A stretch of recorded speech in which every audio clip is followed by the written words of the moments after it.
Hello, in this video, we will learn how to share your location on Snapchat's new update. Don't forget to like the video and subscribe to the channel, and activate the notification bell to receive all updates.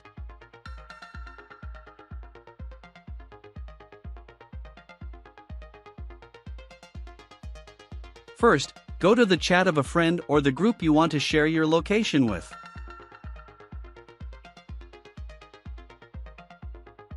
Scroll down a bit.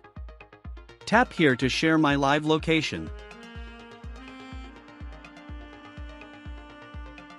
Select the duration for which you want to share your location. Tap Allow. Allow Snapchat to access your device's location.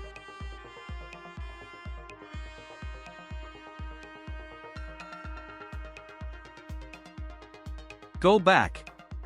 If you don't see the stop icon here, tap on Shared Live Location again. Select the duration for which you want to share your location. The stop icon has been added. Now, I will go back to the chat page. As you can see, my live location has been sent. To stop sharing my location, tap on Stop Sharing. I hope you liked the video. See you later!